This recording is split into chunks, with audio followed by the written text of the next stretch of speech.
Yeah, last night's medicine was very different.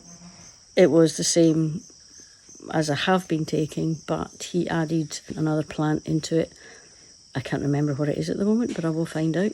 Anyway, this medicine, as soon as I took it, it headed straight for the solar and the sacral again.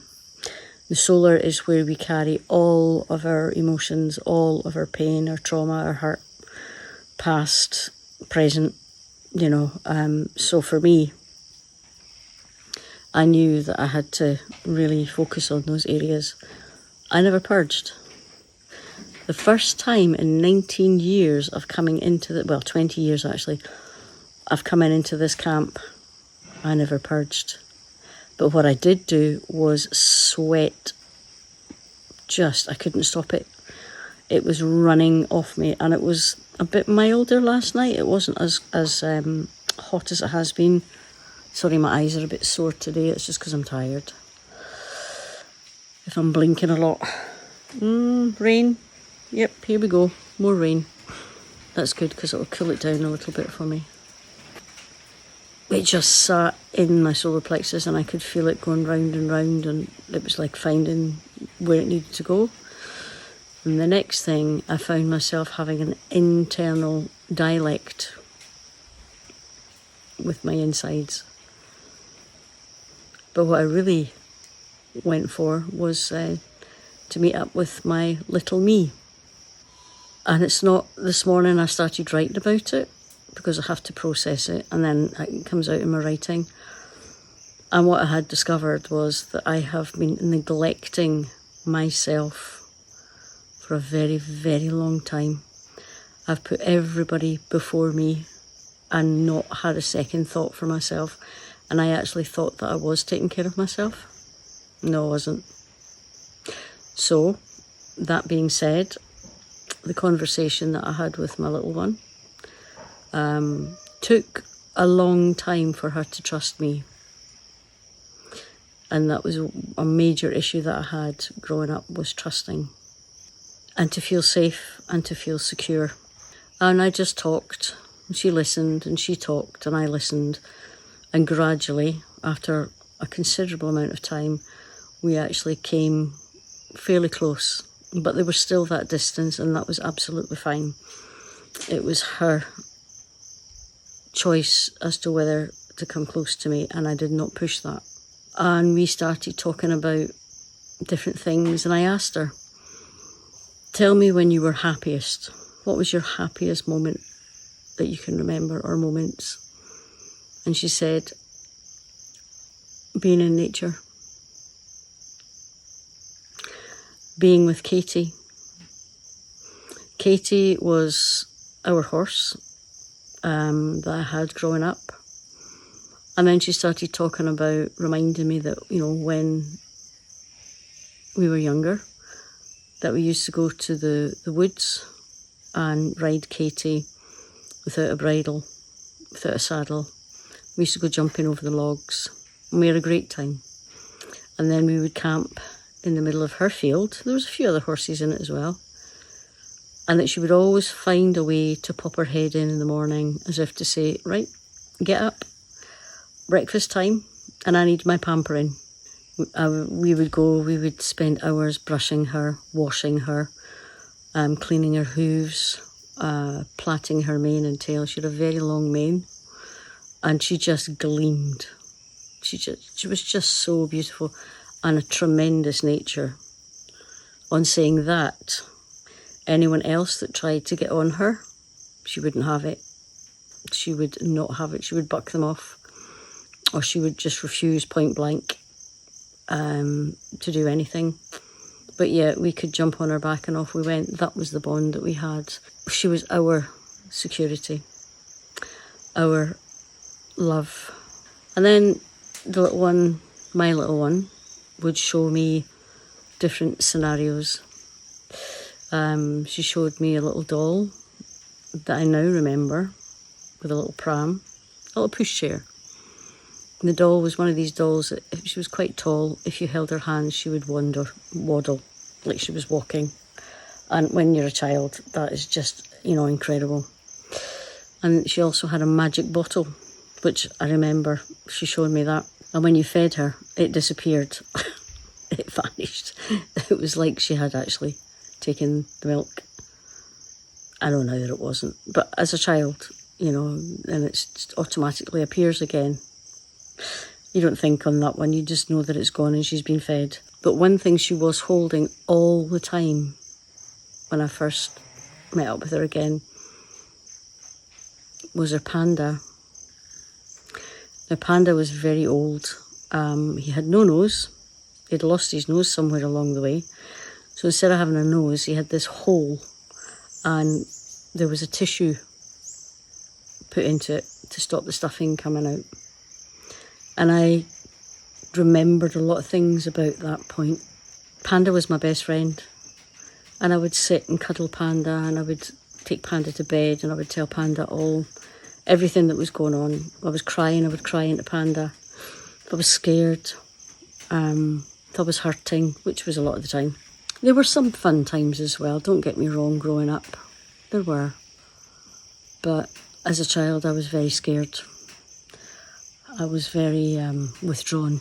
I found it very difficult to make friends. But as I got older, I realised that, wow, I have got so many friends. It was unbelievable, but you know, they weren't my friends. And it took me a long time to work that one out. They were people that came into my life for something. If I could give them something, they would be there. Unfortunately, when things fall apart, as they have done many times, and they will do again, I'm sure, and in many people's lives, when I needed people with me, when I needed friends, they were not there. They were selfish. That's okay. That's where they were at on their journey. But now, all these years later, I can safely say that I only have a handful of friends. And I know that this handful of friends, no matter what circumstances or situation, they are there. When Mum passed, they were there for me every single day. And they still are. When she was really ill, they were there, supporting me, checking in to see if I was okay, did I need anything. My beautiful, beautiful neighbour, Fiona, she's just an absolute dream. Crazy. Absolutely crazy. That's why we got on so well, I think. She would organise shopping, especially when I became very ill. And she would get it delivered. She was having a delivery, so she would do that. And, you know, things like that. When you've had to fight to survive, when you've had to be the only one standing, when you've been so alone, when someone steps in and says, I want to help, I had a huge, huge problem with allowing people in to help me. I didn't trust. And this is where meeting with my little one reminded me of why I didn't trust. Trust is earned, and my friends that I have now have earned every bit of that trust, every bit of it. And for that, I feel so very blessed. I feel so grateful. The fact that I now understand why. Not all of it. I don't understand all of it before anybody crucifies me. I do not understand all of it. I am slowly working through the things that I need to work through right now that are relevant in my life, and the understanding of why things, how I behaved towards certain situations, and it was fight or flight. That's what it was. Today, I would say that I am very strong. I love myself.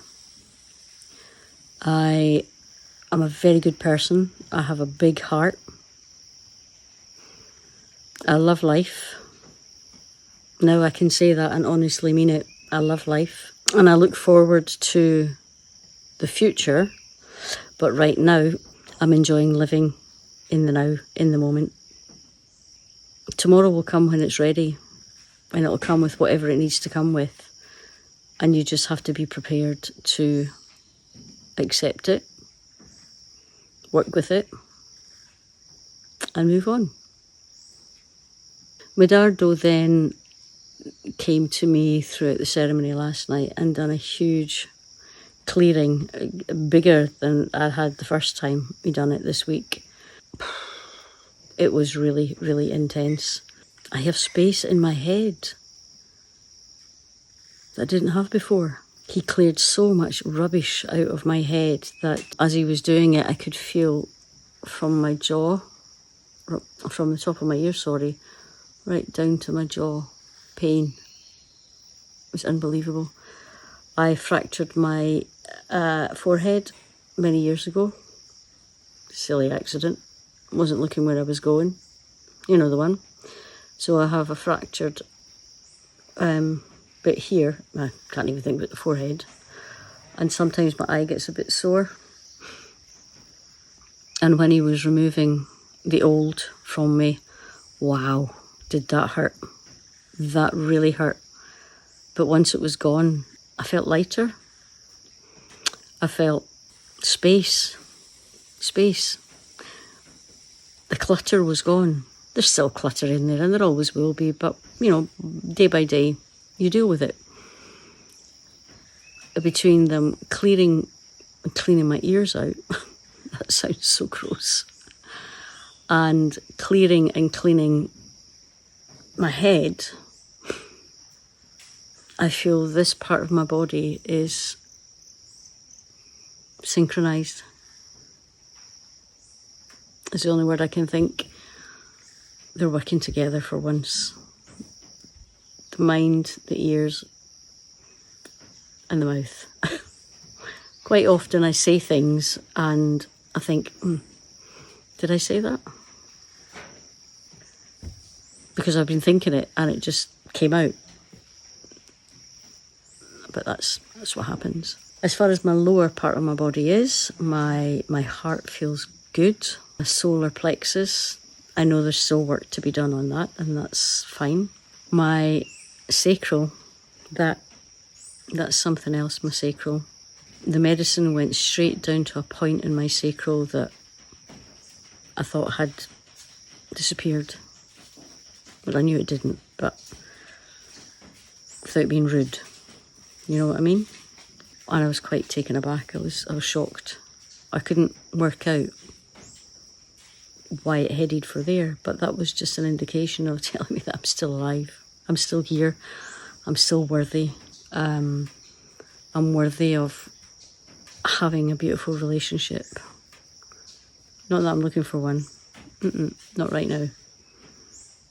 I'm enjoying the relationship I'm having with myself, and that's really important.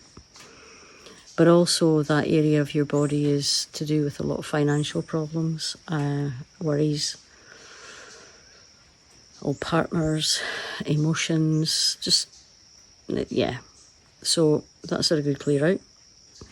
I think I'm just waffling now, aren't I? I am extremely tired. I can see it in my eyes how tired I am today.